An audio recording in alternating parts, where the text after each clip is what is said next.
Sige, kunin mo dos. Yari ka ni maldito.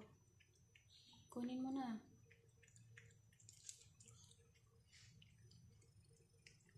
May kainan yan sila pero tingnan mo watak-watak. Kala mo ano nagkakalat pa yan.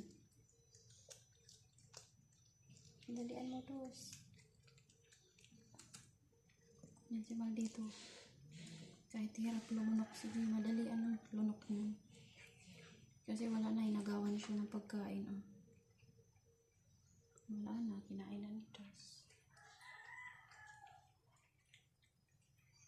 May kainan yan sila pero yan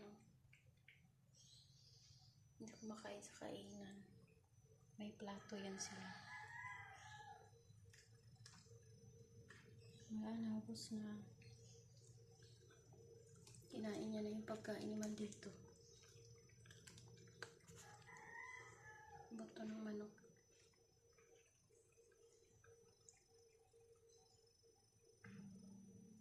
Mag-aaway pa yan.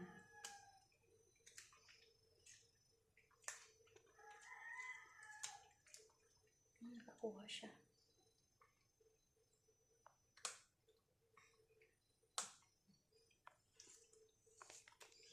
Grabe yung tunog ni Dos.